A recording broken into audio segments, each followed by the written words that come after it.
সম্মানিত সুধীমণ্ডলী, এ পর্যায়ে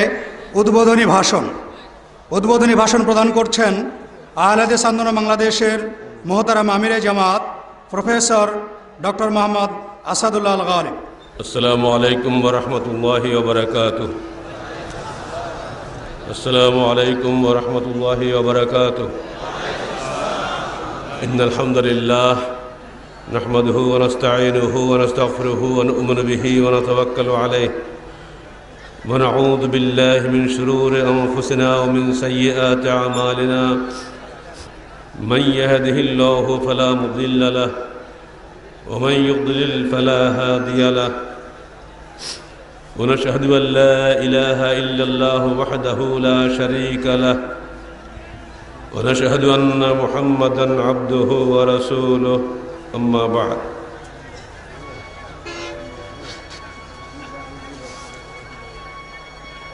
فقد قال الله تعالى في الكلام المجيد: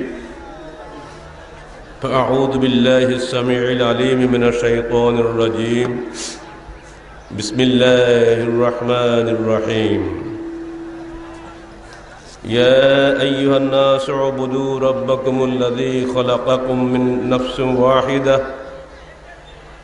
يا أيها الناس اعبدوا ربكم الذي خلقكم والذين من قبلكم لعلكم تتقون الذي جعل لكم الأرض فراشا والسماء بناء وأنزل من السماء ماء فأخرج به من الثمرات رزقا لكم فلا تجعلوا لله أندادا وأنتم تعلمون. সূরা বাকারা 21 ও 22 আয়াত।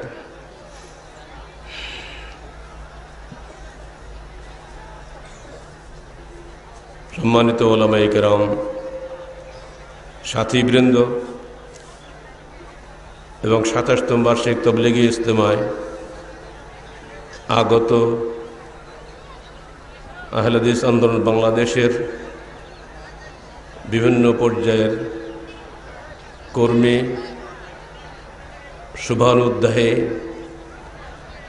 এবং সমমনা ভাই ও বোনেরা,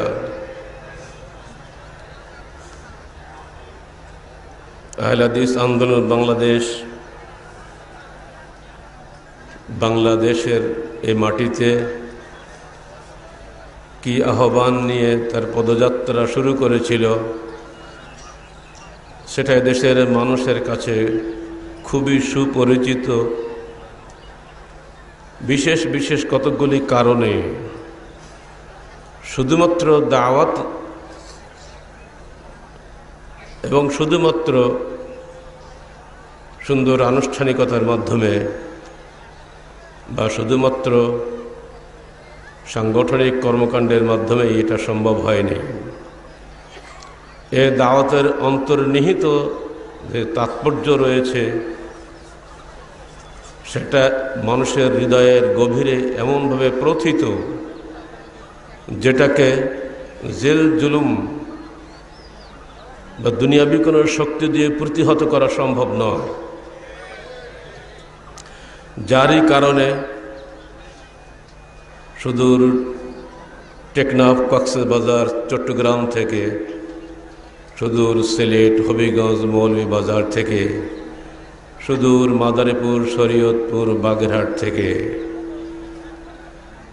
সুদূর সাতক্ষীরা, যশোর, খুলনা থেকে, পঞ্চগড়, টেকনাফ, তেঁতুলিয়া বলায় আর রাজনৈতিক ভাষায় আমরা সত্যিকার অর্থেই, আক্ষরিক অর্থেই পঞ্চগড়, তেঁতুলিয়া থেকে, বাংলা বান্ধা থেকে, সারা দেশ থেকে যে প্রাণের টানে আপনারা এখানে ছুটে এসেছেন, সেই প্রাণের আহ্বানটাই হচ্ছে আহলে হাদিস আন্দোলন বাংলাদেশের আহ্বান। সেই প্রাণের আহ্বানের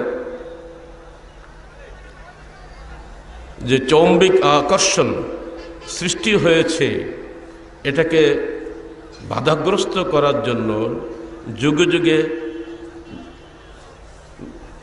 অনেক প্রচেষ্টা চালানো হয়েছে, আজও হবে, আগামী দিনেও হবে।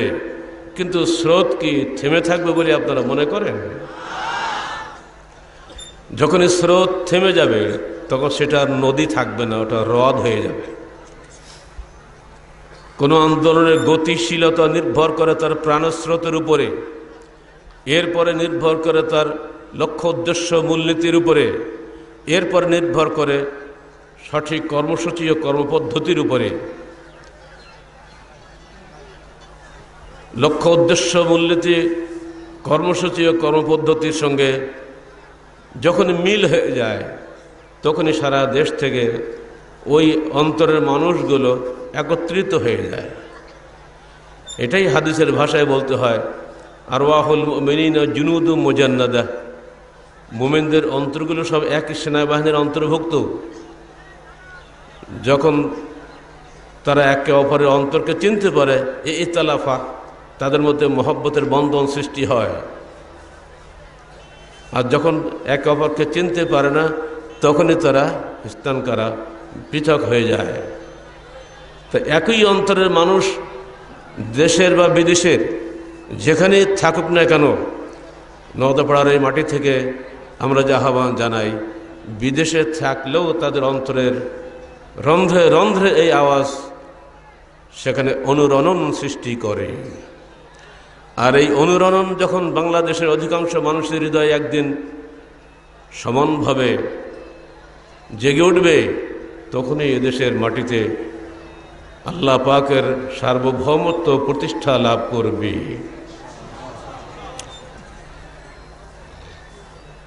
কোরআনের আহ্বান একটা দলের কাছে নয়, কোরআনের আহ্বান মানব জাতির কাছে। তিনি হিন্দু হোক, মুসলিম হোক, বৌদ্ধ হোক, খ্রিস্টান হোক, যে কোনো দল মতের মানুষ হোক, সকলের কাছে সৃষ্টিকর্তা আল্লাহ যে আহ্বান জানিয়েছেন, আহলে হাদিস আন্দোলনের কর্মী হিসাবে আমাদের আহ্বান সকল মানুষের কাছে, সকল আদম সন্তানের কাছে, কোনো একটি গ্রুপ অফ পিপলের কাছে নয়। আমরা আজকের এই মহতি তবলিগি ইজতেমা শুরু করার সূচনাতেই রাজশাহীর প্রশাসনকে ধন্যবাদ জানাচ্ছি যে তাঁরা অত্যন্ত সুন্দর সহযোগিতা দান করেছেন, যার কারণেই আমাদের এই ইজতেমা সফলভাবে সম্পন্ন করার সুযোগ আমরা লাভ করেছি। এজন্য আমরা অন্তঃস্থল থেকে তাদেরকে ধন্যবাদ জানাচ্ছি। আল্লাহ পাক তাদেরকে এমনি করে নেকির কাজে সহযোগিতা করার তৌফিক দান করুন। এবং এখানে যত দিনের কথা হবে, যত নেকির কথা হবে, তাদের আমলনামায় যেন আল্লাহ পাক এর একটা অংশ লিপিবদ্ধ করে দেন। সবার উদ্দেশ্যে আমার বক্তব্য থাকবে একটাই, এ তবলিগি ইজতেমা এর ভাব গাম্ভীর্য, এর ধর্মীয় স্বাতন্ত্র্য অবশ্যই আপনারা রক্ষা করবেন।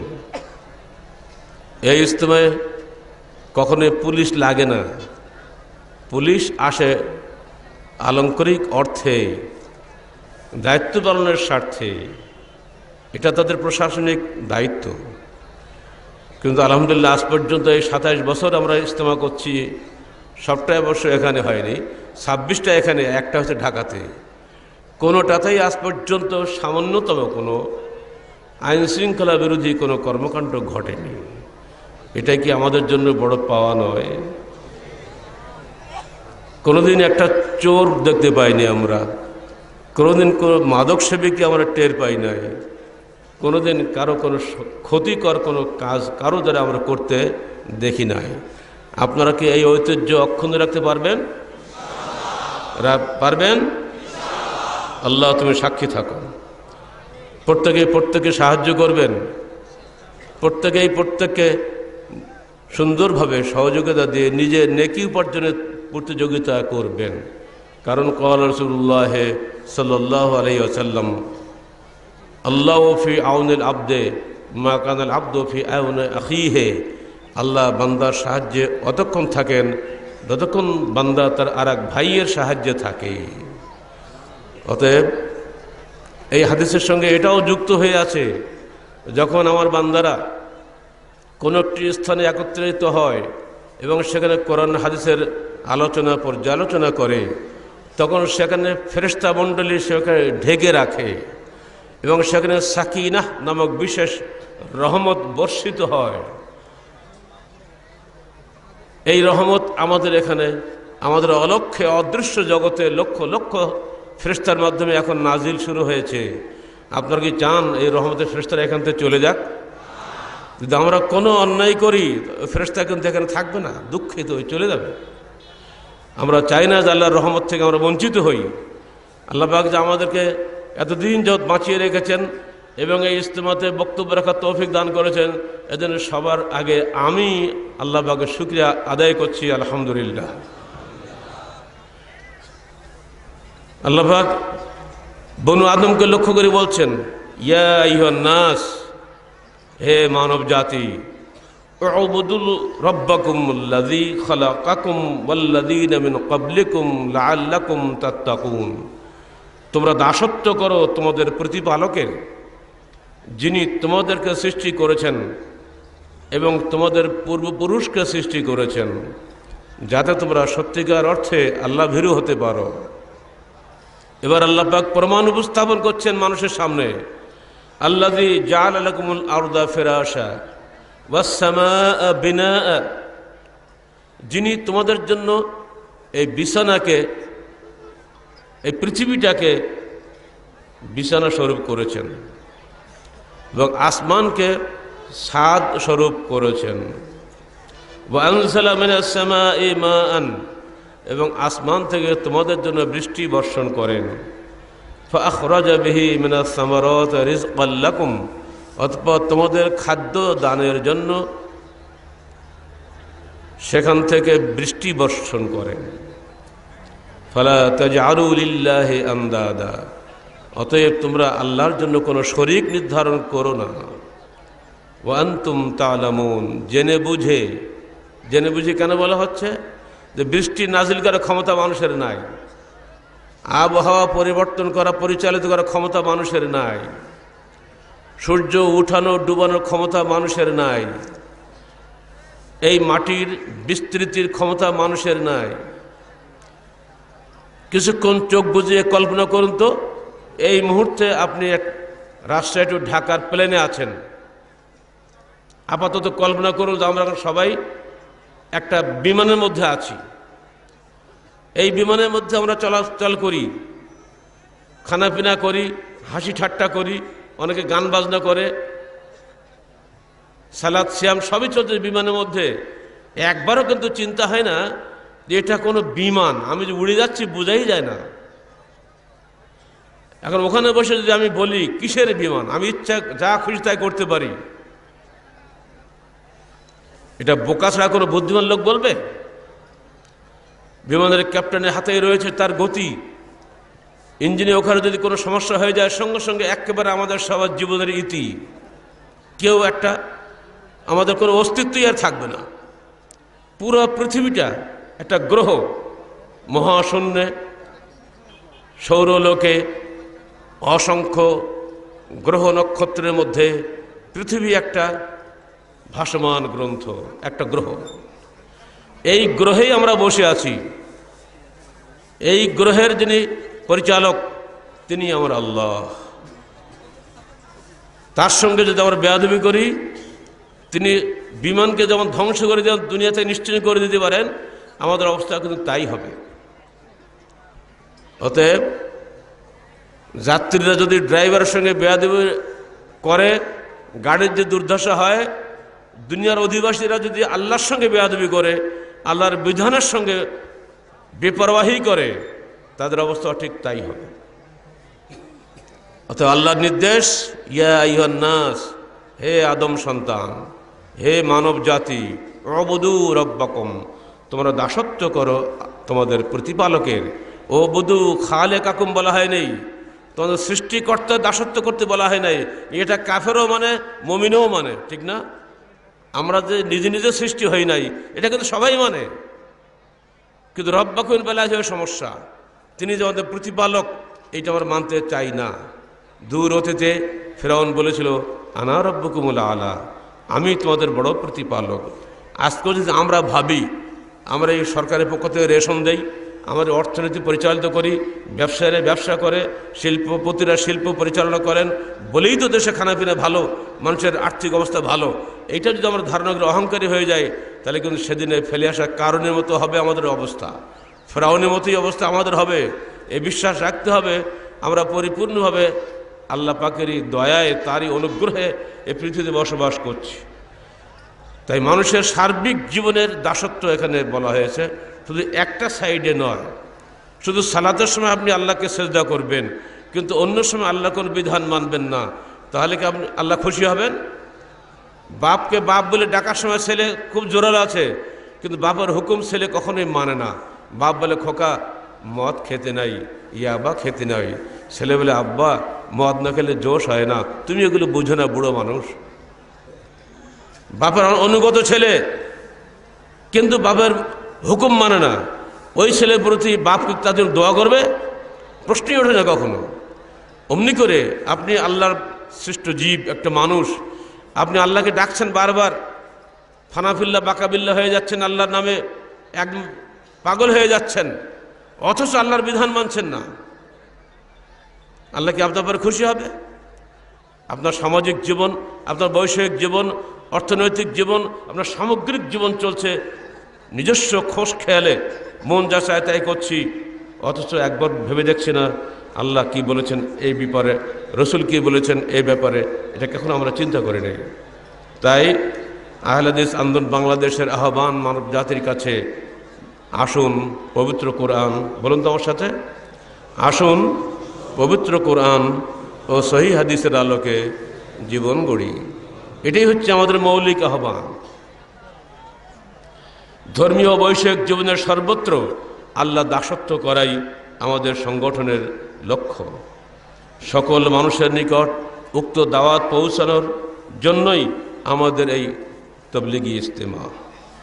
আমাদের লক্ষ্য উদ্দেশ্য নির্ভেজাল তৌহিদের, আমার সঙ্গে বলতে হবে, নির্ভেজাল তৌহিদের প্রচার ও প্রতিষ্ঠা এবং জীবনের সর্বক্ষেত্রে কিতাব ও সুন্নাতের যথাযথ অনুসরণের মাধ্যমে আল্লাহ সন্তুষ্টি অর্জন করা, আকীদা ও আমলের সংশোধনের মাধ্যমে সমাজের সার্বিক সংস্কার সাধন আহলে হাদিস আন্দোলনের সামাজিক ও রাজনৈতিক লক্ষ্য। উক্ত লক্ষ্য বাস্তবায়নের মাধ্যমে আমরা চাই এমন একটি ইসলামী সমাজ, বলেন আমরা চাই এমন একটি ইসলামী সমাজ যেখানে থাকবে না প্রগতির নামে কোনো বিজাতীয় মতবাদ, যেখানে থাকবে না ইসলামের নামে কোনরূপ মযহাবী সংকীর্ণতাবাদ। মুসলমান সব ভাই ভাই, আমি অমুক মযহাবের লোক, আমি অমুক তরিকার লোক, আমি অমুক পীরের মুরিদ, আমি অমুক ইমামের অনুসারী, এই করে করে একটা ইসলামকে বিভক্ত করে করে টুকরা টুকরা করে ফেলেছি আমরা। এই বিভক্তির অবসান আহলে হাদিস আন্দোলনের আহ্বান। এই বিভক্তি থাকবে না মুসলমান ভাই ভাই, সবারই আল্লাহ এক, সবারই নবী এক, সবারই কেবলা এক, সবারই কিতাব এক, সবারই হাদিস এক, এখানে কোনোই বিভক্তি থাকবে না। এই দাওয়াত অত্যন্ত কঠিন, শুনতে যত ভালো, আমল করতে বড় কঠিন। কারণ এই ঘেরা ভেঙে ওই ঘেরা যাওয়াটাই কঠিন ব্যাপার। বাপদাদা 14 পুরুষের আহ্বান, ধর্ম নেতাদের আহ্বান, রাজনৈতিক নেতাদের আহ্বান, সমাজ নেতাদের আহ্বান, সমস্ত আহ্বানকে ছিন্ন করে সিরেফ কোরআন ও হাদিসের আহ্বানে এগিয়ে যাওয়া অত্যন্ত কঠিন একটা দুঃসাহসিক কাজ। যুগে যুগে এটা হয়েছে, এই যুগেও এটা হবে। তবু আমাকে যেতে হবে, কারণ আমাকে মরতে হবে এবং আমার মৃত্যুর পরে আমাকে জান্নাত পেতে হবে। আর পেতে গেলে আমাকে অবশ্যই অবশ্যই অবশ্যই কোরআন এবং সহিহ হাদিসের অনুসারী হতে হবে। এর বাইরে অন্য কোনো পথ নেই জান্নাত পাওয়ার। এইটা যদি আপনারা স্বীকার করে নেন, তাহলে সব কিছুই সহজ হয়ে যাবে। বন্ধুগণ, আমাদের লক্ষ্য বাস্তবায়নের জন্য চাই আল্লাহর রহমত, ব্যাপক জনসমর্থন। মানুষ যদি না ফেরে, দেশকে আপনা আপনি ভালো হয়ে যাবে? এই বিষয়টি হচ্ছে আমাদের চিন্তার বিষয়। আজকের জনসমর্থন দিন দিন বৃদ্ধি পাচ্ছে। তবলিগি ইজতেমার উদ্বোধনী ভাষণে কখনোই প্যান্ডেল ভরে না। ভাষণের শুরুতেই যদি প্যান্ডেল ভরে, বাকি সময়টা কী হবে বুঝতেই তো পারছেন। এটাই কি আপনাদের কোরআন ও সহিহ হাদিসের প্রতি আগ্রহের নমুনা নয়? আল্লাহ পাক আপনাদের আগ্রহকে আরও বৃদ্ধি করে দিন। মানুষ পরিবর্তন না হলে দেশ পরিবর্তন কেমন করে হবে? যারা মনে করেন রাজনৈতিক ক্ষমতা দখলের মধ্যে ইসলাম কায়েম করব, আমরা সেই ধারণায় বিশ্বাসী নই। কারণ আমাদের কোনো নবী রসুল বা আমাদের নবী কখনোই আগে ক্ষমতা হাসিলের জন্য মানুষকে দাওয়াত দেন নাই। অতি সহজেই আবু জেহেল আবু লাহাবকে খতম করে তিনি মক্কার ক্ষমতা দখল করতে পারতেন। তা কেন? সমস্ত নেতারা মিলেমিশে কি তার কাছে যায় নাই? বলে নাই, হে মোহাম্মদ তুমি আমাদেরই ছেলে, আমাদের নেতৃত্ব তুমি নাও। চাষার বদলে ভাতিজা, একই বংশের একই লোক, সমস্যাটা কোথায়? টাকা চাও, কত টাকা দিচ্ছি তোমাকে। ভালো বউ চাও, দিচ্ছি তোমাকে, সবই দেবো, কেবল তোমার দাওয়াতটা বন্ধ করো। আহলে হাদিস আন্দোলন বাংলাদেশের কাছেও একই ধরনের বহু প্রস্তাব মাঝে মধ্যে আসে, কোনোটাতেই আমরা মাথা নত করে নাই। আমরা রসুলের সুন্নতের দিকে তাকাই, দেখি আমার রসুল কুরাইশদের দাওয়াতে মাথা নত করেন নাই, আমরা কেন বর্তমান যুগের কুরাইশদের দাওয়াতে মাথা নত করব? দুনিয়ার সুখ ভোগ কয়েকদিনের জন্য, এক্ষুনি যে নিঃশ্বাস বন্ধ হয়ে যায়, দুনিয়া সব শেষ হয়ে যাবে না? তাহলে কেন এই জন্য আমাকে লড়াই করতে হবে? কেন? যার হাতে সব কিছুর ক্ষমতা, তিনি ইচ্ছা করলে আমাকেও রাজনৈতিক ক্ষমতা পৌঁছে দিতে পারেন। কুলিল্লাহুম্মা মালিকাল মুলকে বলেন, তারপর কি? আয়াত তো সবাই জানেন দেখছি, কিন্তু মানেন কয়জনে? ক্ষমতা পাওয়ার জন্য লড়াই, যত পৃথিবীতে অশান্তি, সমস্ত অশান্তির মূলই হলে ক্ষমতার লড়াই। গণতন্ত্র বলেন আর রাজতন্ত্র, যে তন্ত্রমন্ত্রই বলেন, একটাই লক্ষ্য, ক্ষমতা তুমি হটাও আমি বসবো। ওকে হটাও, আমাকে বসাও, তাহলে দেশে শান্তি। জি না, যিনি যাচ্ছেন তিনিও আজরাইল নন, যিনি আসছেন তিনিও জিবরাইল নন। সবাই মানুষ, ভুল সবারই হবে, কিন্তু আমাদের ধৈর্যের অভাব। বরং এটি হাদিসে রয়েছে, যারা শাসন ক্ষমতা থাকে তাদের জন্য দোয়া করাটাই সবচেয়ে উত্তম দোয়া। এই হাদিস কি আপনারা জানেন? বলুন তো, কয়জন মুসলমান সরকারের জন্য দোয়া করে? বরং বদদোয়া করতে করতে সরকার যখন বেঁচে আছে, এটি আল্লাহ সৌভাগ্য, আল্লাহ রহম। বাঁচার তো কথা না, যে বদদোয়া আমরা করি। যখন তিনি আসবেন, তিনি নিজের ক্ষমতা বলে আসেন না, আল্লাহর রহমত থাকে। অতএব আপনাকে ধৈর্য ধরতে হবে, দোয়া করতে হবে। ব্রিটিশ গভর্নমেন্টের হাত দিয়ে এদেশে বহুত ক্ষতি হয়েছে, এটা সবাই স্বীকার করে, কিন্তু বর্তমান শাসকরা তাদের চাইতে খুব বেশি বাড়াইতে পারে নাই। অত ওইদিকে আমরা যাব না। খালি এত কি বলবো, সেই ইয়াজিদ বিন আবু সুফিয়ানের সময় একজন ব্যক্তি যে জিজ্ঞেস করছে হযরতে আনাস বিন মালিকের কাছে, আনাস আপনার তো আয়ু খুব বেড়ে গেল, প্রায় 100 বছরের কাছাকাছি, বর্তমানে যে জুলুম চলছে আমাদের দেশে, এর বিরুদ্ধে আপনি বদদোয়া করেন না কেন? ইয়াজিদের নাম তো জানেন সবাই। তা আনাস বিন মালিক বলছে, দেখো আমি তোমাদের রসুলের কাছ থেকে একটা হাদিস শুনেছি। কি বলুন তো? সেটা এই, যে দিনটা যাচ্ছে সে দিনটা অনেক ভালো, যে দিনটা আসবে সেটা আরো খারাপ আসবে। আমি এই জন্য কিছু বলি না। ওই ইয়াজিদ যত জুলুম করে করুক, এরপরে যেটা আসবে সে চেয়ে ভালো হবে, এই বিশ্বাস আমার নাই। জ্বরটা হয়ে গেল কিন্তু আপনার। অতএব দয়া করে ধৈর্য ধারণ করুন এবং দোয়া করুন। কারণ একটা হাদিস সবসময় মনে রাখবেন, ইন্নাল্লাহ লা ইউআইয়িদু হাযা দ্বীন বির-রাজুলিল ফাজির, নিশ্চয়ই আল্লাহ সাহায্য করবেন এই দ্বীনকে ফাসেক ফাজের মানুষের মাধ্যমে। ঠিক তো বললেন, এইবার মাথা খাটান। এইখানে আপনি তাবলীগ ইসলাম করতে পারেননি কোন সালে? কথা বলেন, ভুলে গেছে তাড়াতাড়ি। 2005 সালে।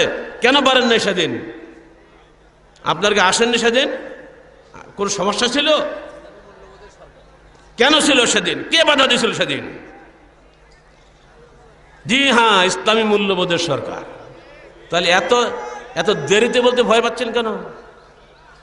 আর এখন আমরা এইখানে ইজতেমা করছি ধর্মনিরপেক্ষ সরকারের অধীনে, যারা ইসলাম কায়েমের জন্য জনগণের কাছে কোনো ওয়াদা করেনি, প্রতিজ্ঞা গ্রহণ করেনি, অঙ্গীকার করেনি। তাহলে আল্লাহ কাকে দিয়ে আহলে হাদিস আন্দোলন চালাবেন ওটা তারই দায়িত্ব, আমাদের দায়িত্ব নয়। আমাদের দায়িত্ব হক কথা বলে যাও, হক পথে চলা। আমাদের দায়িত্ব নিজের দেহকে, নিজের জীবনকে জাহান্নামের আগুন থেকে বাঁচানোর চেষ্টা করা। সরকার যদি ক্ষতি করে, অন্যায় করে, দায়ী সরকার হবে, আমি হব না। সরকারকেও আল্লাহর কাছে কৈফিয়ত দিতে হবে। অতএব কারো বিরুদ্ধে বলাটা খুব বেশি ক্রেডিটের কাজ নয়, বরং ধৈর্য ধারণ করার মধ্যে অনেক বেশি বরকত আছে। এবং যারাই ক্ষমতায় যাচ্ছেন তাদের জন্যই আমরা সুধারণা রাখবো, আল্লাহ পাক তাদেরকে দিয়ে যেন এই দেশে শান্তি, কল্যাণ এবং উন্নতি ও সমৃদ্ধি দান করেন। কি জন্য সমবেত হয়েছে আমরা এখানে আজকে? মানুষকে আল্লাহর পথে ডাকার জন্য, তাদেরকে জান্নাতের সুসংবাদ শোনানো ও জাহান্নামের ভয় প্রদর্শন করার জন্য। কারণ আমার রসুল এসেছিলেন এই কাজ করার জন্য।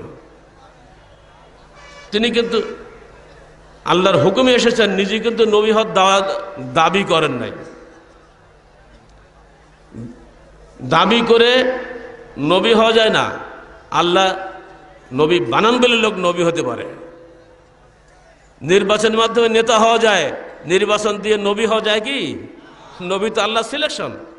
আল্লাহই বলছেন, ইন্না ইয়া আইয়ুহান নবী ইন্না আরসালনাকা শাহিদাও ওয়া মুবাশশিরাও ওয়া নাযীরা।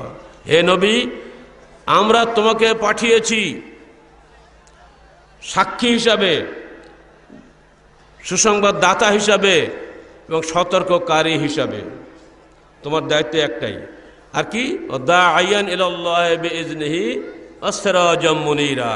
মানুষকে তুমি ডাকবে আল্লাহর পথে তার অনুমতিক্রমে, এবং প্রদীপ্ত ভাস্কর হিসেবে তোমাকে পাঠিয়েছি। তুমি হবে মডেল। তোমাকে দেখেই মানুষ জানবে, হ্যাঁ এই লোকটা আল্লাহর পক্ষ থেকে আল্লাহর কথা বলার জন্য এসেছে। দুনিয়া যত টোপ দেয় না কেন, কোনো কাজে লাগবে না।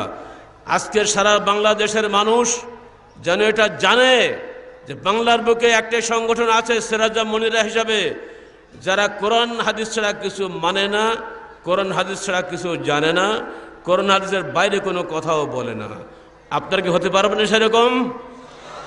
যেখানেই বসবাস করুন, একজনও থাকেন, সবাই যেন জানে, হ্যাঁ এই লোকটা আহলে হাদিস। একে দুনিয়ার সব কিছু লোভ দিলেও ও লোভে পড়বে না, ও কোরআন হাদিসের বাইরে কোথাও যাবে না। এইটুকু যদি অন্তত সিরাজাম মুনীরা আপনি স্ব এলাকায় হতে পারেন, উসওয়ায়ে হাসানা হতে পারেন, তাহলে দুনিয়া আপনার কাছে একেবারেই তুচ্ছ জিনিস হয়ে যাবে।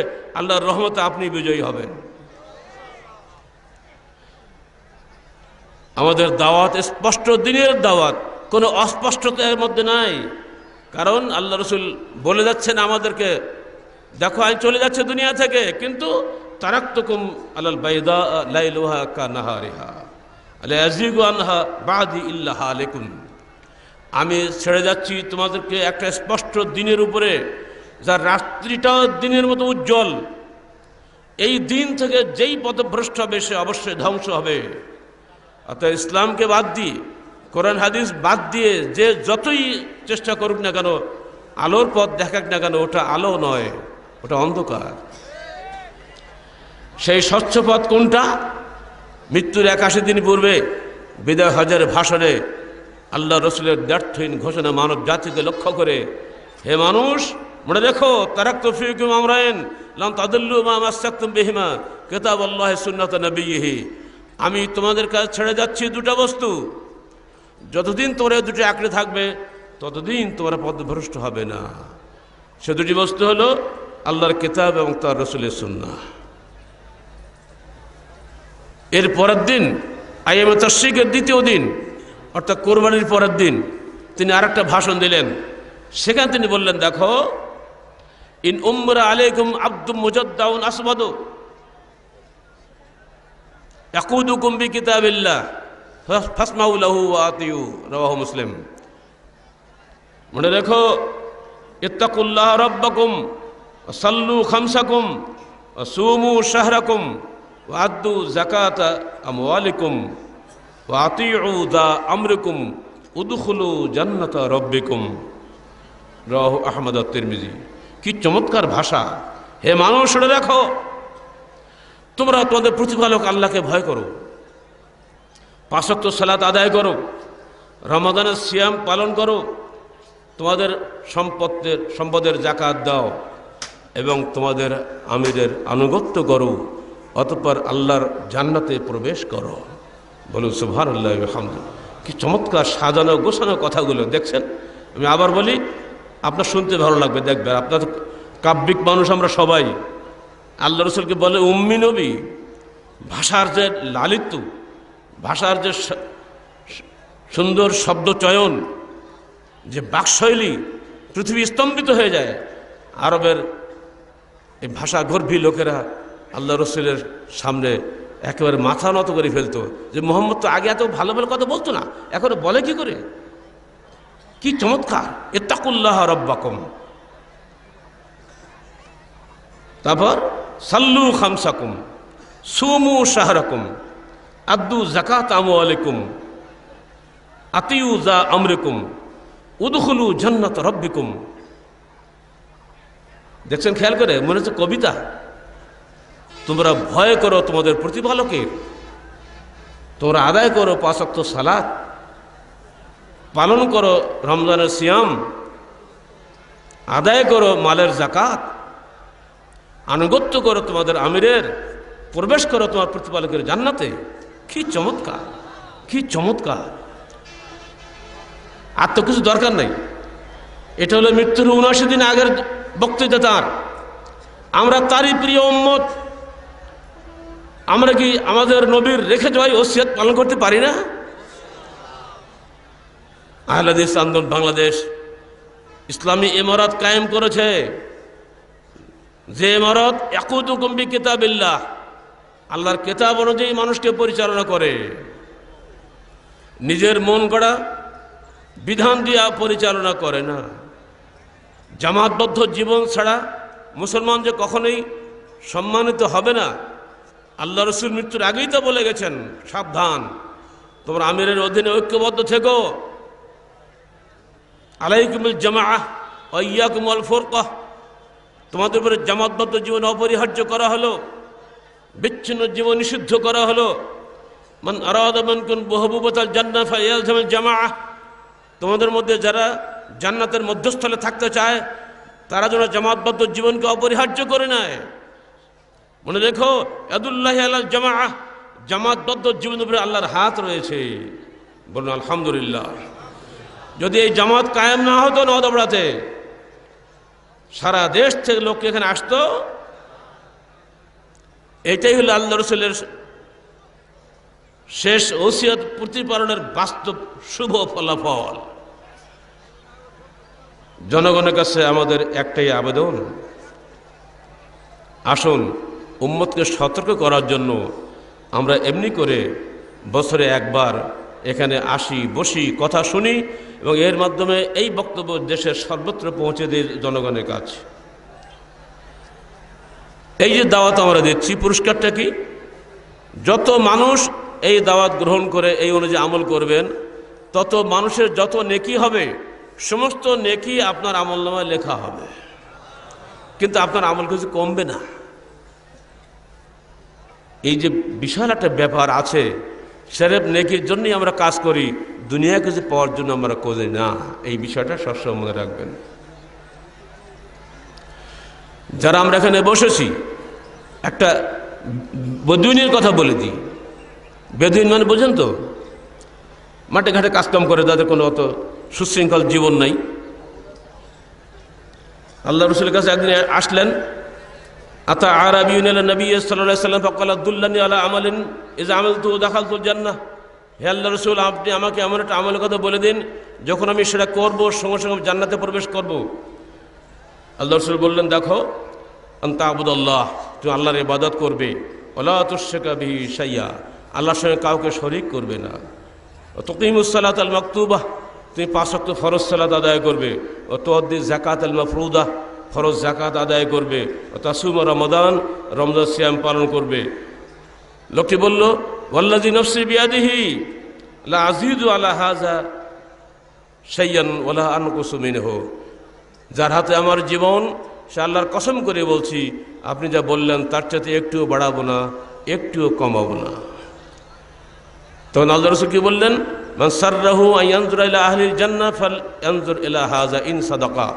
যে ব্যক্তি দুনিয়াতে চলন্ত কোনো জান্নাতীকে দেখতে চায় সেজন্য এই ব্যক্তির দিকে একবার তাকায়, যদি সে তার কথা সঠিকভাবে আমল করে। আপনাদের মধ্যে এমন কি কেউ নাই যিনি বলতে পারেন কোরআন হাদিসে যা আছে তাই মানবো, যা নাই তা ছাড়বো?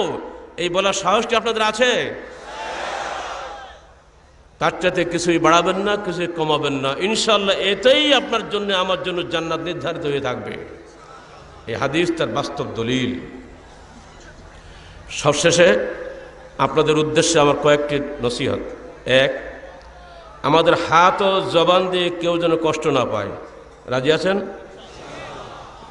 দুদিন আসেন ইজতেমা ময়দানে, আপনার হাত দিয়ে জবান দিয়ে যেন কেউ কষ্ট না পায়। রাগ হবে, রাগ দমন করতে হবে। আমরা ভাই ভাই, একই উদ্দেশ্যে এখানে এসেছি, সবাই তো আপনার মতো সমান নয়। দুই, স্রেফ পরকালের জন্য পরস্পরকে সাহায্য করবেন, দুনিয়া কিছু পাওয়ার জন্য নয়। একজন বৃদ্ধ মানুষ, উনি হয়তো টয়লেট চেনেন না, আপনি হাত ধরে বললেন, এখানে দুই রকম লোক, একজন বলবে এই দিকে যান, আর একজন বলবে না ওই যে ওখান থেকে গেলে একটু গেলে দেখা যাবে, আর একজন বলবে যে না চলুন আমি আপনাকে সাথে করে জায়গায় পৌঁছে দিচ্ছি। এই তিনজন ব্যক্তি কিন্তু নেকির কাজ করলো, বলুন তো বেশি নেকি কে পাবে? এইটা আপনার নেকির প্রতিযোগিতা করুন। এটি আমার 2 নম্বর নসিহত। 3 নম্বর, প্যান্ডেলের নিচে মাটির বিছানায় থেকে আসুন নিজের কবরের কথা স্মরণ করি। ঠিক না? যত টাইলস ফিটিং বাড়িতে বসবাস করি, যত সুন্দর চেয়ারে আমি বসি না কেন, আমাকে আপনাকে সবাইকে কি মাটিতে যেতে হবে না? তা এই যে মাটিতে আমরা বসে আছি, এই মাটির সুন্নত কিন্তু আমাদের নয়। হজের যে সুন্নত আমাদের উপরে আছে, আমরা হজ করতে গিয়ে আরাফাতের ময়দানে কেউ কি টাইলস ফিটিং বাড়িতে থাকি? মুজদালিফা গিয়ে কিভাবে থাকি? দেশের প্রধানমন্ত্রীকে ওইখানে শোয়া লাগে, ওঠার কোনো কায়দা নাই, কোনো ইতর ভেদ নাই, ধনী গরিব কোনো ভেদাভেদ নাই। ওখানে গিয়ে আল্লাহর মাটিতে আল্লাহর বান্দা যেভাবে শুয়ে থাকে, এটা কি আল্লাহর মাটি নয়? এসেছিলাম নেকি হাসিলের জন্য। অতএব প্যান্ডেলে থাকবেন, অহংকার চূর্ণ হয়ে যাবে ইনশাআল্লাহ। এই অহংকার চূর্ণ করার জন্য আল্লাহ পাকের একটা ঐতিহাসিক অদৃশ্য ব্যবস্থাপনা। আল্লাহর বান্দারা মাটিতে সিজদা করবে, মাটিতে থাকবে। মিনহা খালাকনাকুম ওয়া ফিহা নুঈদুকুম ওয়া মিনহা নুখরিজুকুম তারাতান উখরা। এই মাটি থেকে আমরা তোমাদের সৃষ্টি করেছি, এই মাটিতে তোমাদেরকে ফিরিয়ে নেব, এই মাটি থেকে তোমাদেরকে আমরা কিয়ামতের দিন উঠাবো। এই আয়াতটা দয়া করে ইজতেমা ময়দানে ফলো করার চেষ্টা করবেন। মাটি ছেড়ে বিল্ডিংয়ে যাওয়ার মানসিকতার কারণে আপনাদের নিজেদের মধ্যে কিন্তু অনেক সময় পারস্পরিক বিভেদ দেখা দেয়, অহংকার দেখা দেয়। উনি গেল বিল্ডিং, বড় হোটেলে, আমি যেতে পারলাম না, আমি কি কম নাকি? এই মর্যাদাগত অহংকার কিন্তু আসবে। মনে রাখবেন, সম্পদ এবং মর্যাদার মোহ মানুষকে জাহান্নামে নিয়ে চলে যায়। এগুলো থেকে দূরে থাকবেন। মাটির বিছানায় থাকুন, কবরের বিছানার কথা একবার চিন্তা করুন। 4 নম্বর, অধিক খাবেন না। বল স্যার এইটা মানবো না, ঠিক তো নাকি? না, এখানে হাদিস ফলো করবেন।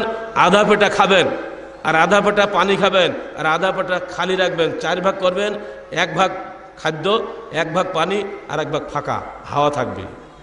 আর আমার একটা নিজস্ব অভ্যাস বলে দিই, খাওয়ার আগে দয়া করে 1 গ্লাস পানি খেয়ে নেবেন। 1 ভোগ না কিন্তু 1 গ্লাস, বুঝতে পারছেন তো? একবার চায় কাপ মার্কা গ্লাস না, ফুল গ্লাস, বড় বড় গ্লাস খাবেন 1 গ্লাস। খাওয়ার পরে আপনি খাওয়া দাওয়া করেন, ইনশাল্লাহ গ্যাস থেকে বিপদ থেকে মুক্ত থাকবেন। মনে থাকবে তো? আর আমরা বলে দিয়েছি বাবুর বাবা, ঝাল মোটে দিও না, বগুড়ার লোক যত স্টক করে করুক, ঝাল দিও না। ঝাল বুঝুন তো? মরিচ, মরিচ খাবেন, গ্যাস্ট্রিকে ভুগবেন। অধিক খাবেন না। আর 2 নম্বর হলো এর সাথে অপচয় করবেন না। চানাচুর ভাজা না খেলে জিহ্বা ভালো লাগে না, দূরে থাকেন। যতটুকু পয়সা বাঁচাবেন, ওই পয়সাটা হাদিস ফাউন্ডেশনের বই বিতরণ প্রকল্পে দান করেন। আমরা বলে দিয়েছি কমপক্ষে 100 টাকা করে হলে ওখানে দান করবেন। আপনার নামে বইটা ফ্রি বিতরণ হবে। একটা সালাত রুসের দাম 100 টাকা, তাই না? ওই 100 টাকা একজনের কাছে চলে গেল, হয়তো তার সালাত পরিবর্তন করলো, তার ফ্যামিলি পরিবর্তন হলো, আপনি কিন্তু টের পাচ্ছেন না। কবরে আপনার আমলনামা লেখা হচ্ছে যুগ যুগ ধরে কিয়ামত পর্যন্ত এই 100 টাকার বিনিময়ে লক্ষ লক্ষ টাকার নেকি আপনি পেয়ে যাচ্ছেন। এই নেকির কাজে আমরা আপনাদের উদ্বুদ্ধ করছি, বই বিতরণ প্রকল্পে যে যা পারেন ওখানে দান করবেন। আমাদের এখানে সামনে বুক স্টল আছে, নিয়ে রেখে দেবে। একটা আপনি যখন টাকা দিলেন সঙ্গে সঙ্গে একটা সৌজন্য সিল মেরে দেবে সেখানে। ইতিমধ্যে এক ভাই 50,000 টাকা দিয়েছেন শুধু সুদ বইটা ফ্রি বিতরণ করার জন্য। আমাদের একটা সুদের বই আছে না, মানে সুদ খাওয়া না, সুদ বিপক্ষে লেখা, উল্টা বুঝেন না আবার। আর প্রতিটি মুহূর্তকে নেকি উপার্জনের কাজে লাগা, যাতে গোনা হয় এমন কোনো কাজ দয়া করে করবেন না। আর ইজতেমার ধর্মীয় ভাব গাম্ভীর্য বজায় রাখুন। আমি এই 6টি উপদেশ আপনাদেরকে দিয়ে আল্লাহর নামে 27তম বার্ষিক তবলিগি ইজতেমার শুভ উদ্বোধন ঘোষণা করছি। আল্লাহ তুমি আসমানি বালা জমিনি বালা থেকে এই ইজতেমাকে নিরাপদ রাখো, আমিন। আসসালামু আলাইকুম ওয়া রাহমাতুল্লাহি ওয়া বারাকাতুহু।